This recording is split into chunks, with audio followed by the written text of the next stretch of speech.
One of the most valuable things I think you can do for your campaign is write out a list of all of the factions that exist in your personal campaign. Whether you're running a homebrew campaign or whether you are running with a published campaign, make yourself a list of all of the factions that you are involved in the campaign. Different groups, whether old or new, different deities, old or new, different political groups, assassin groups, any kind of faction that you think has an effect on the game, you can put them into this list and make it a list that you can roll randomly on.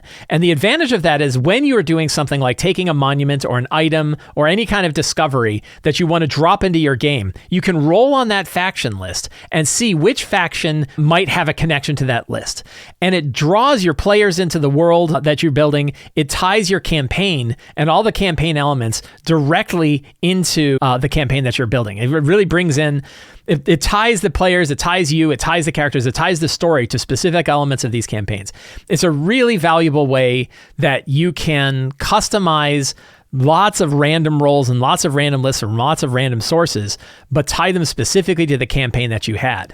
So I'm going to do an example of that today where we're going to take a look at my Shadowdark game where I have a bunch of different factions that are operating in my Shadowdark game. But I'm actually going to build a random list of factions.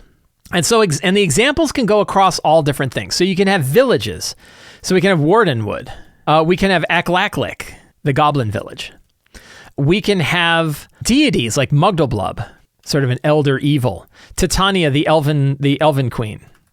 We can have other factions like the Knights of St. Yidris.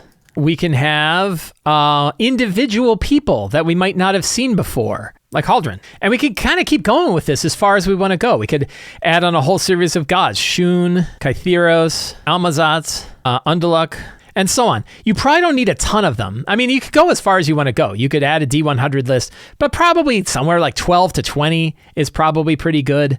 I don't think I would necessarily, do more than that. We'll have the Green Knights. I need one more. I could do the Red Thorns.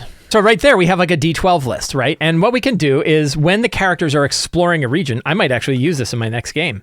On top of rolling things like random monuments and random conditions of these monuments, I can also add my faction into it. So here's the example of like 1D100 monuments. We'll roll the monument first so we know what we're talking about here. 55 is a meteorite, okay? And then we'll roll a description. What kind of meteorite is it? It is a 19, an overgrown meteorite. Its condition is 5. Overgrown frozen meteorite. Its origin is 11. We might actually skip the origin. The faction actually works better for the origin.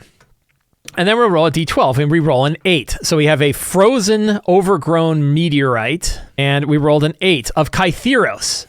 Right? So now Kytheros is the Lord of Time. So we know that we might have this meteorite that they're looking at. The characters find it sitting in the woods, shattered there, almost like Superman's ship, right? And it doesn't necessarily contain Kytheros, but maybe it is actually like a perfect D12 shaped object, right? Like instead of being, it is almost uniform in its construction, as though some god from on high hurled a D12 down and it smashed into the ground and is still frozen there.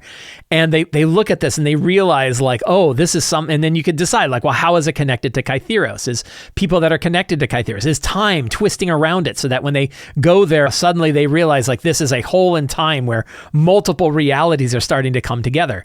That can kind of work. Let's roll another one just for fun. 58 is a mine. Description is 8, a macabre mine. 11 is a radiant macabre mine of who? And we roll a 12. 1 of Wardenwood.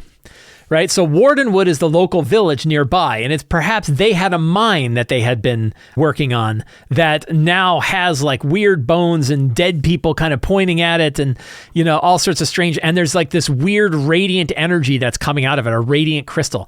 So, they could find signs to Wardenwood. Maybe they go back to Wardenwood to ask them about this weird, creepy, celestial, radiant, shrined, macabre mine, or maybe they just go in and explore it themselves. Now, in this case, it feels like, well, that's like a whole dungeon. Well, it can be a whole dungeon. It could instead just be like one room or one chamber. So when we look at monuments, we say like, oh, we don't want monuments to be too big or too small. In this case, it could just be the mine entrance, and inside is the one thing that's creating that's creating some form of radiant energy. Let's roll one more. 68. A petrified creature. 18, a colossal petrified creature. Condition is 1. A smoky, colossal petrified creature of 6. Haldren, right? So Haldren is a sorcerer. So he could have a colossal petrified creature of Haldren. An example of this could be perhaps he had a stone guardian that he used to help protect him, but the guardian got like destroyed and is sort of frozen in place, and they can see signs of Haldren's sorcery, that this was once a guardian of Haldren that has been destroyed or frozen or broken apart by like the Knights of St. Yidris, so they can learn those things together. So there's a real value in having this list of factions and combining it with lists of other things. I've been combining it with the list of D100 monuments that's available in Uncovered Secrets Volume 2 from the Sly Flourish Patreon. But you can tie it to anything. You could tie it to dungeons. You could tie it to quests. You could tie it to NPCs. You can tie it to items that the characters find, treasure that they pick up, spells, all kinds of things that you can tie those factions together. And what really helps is those factions are directly from your campaign and your world. They're the things that are important to you. Sometimes you could get these directly from the source book that you're running, but even then it helps you to tailor it around the focus of the campaign that you're running. So even if you're running a big setting like Midgard or Forgotten Realms, where there's dozens to hundreds of different gods, you could instead shrink those down and say, I'm only going to worry about the gods from the Southlands because that's the area that I'm going to run. Or I'm going to set up a different list for the underworld because the underworld is different than everything else. And you might say, as your campaign progresses and as the characters move from region to region, you have different lists that you focus on. So you have your list for the Underdark, you have your list for the Northlands, you have your list for the Southlands. Depending which region they are is the one that you roll for your factions.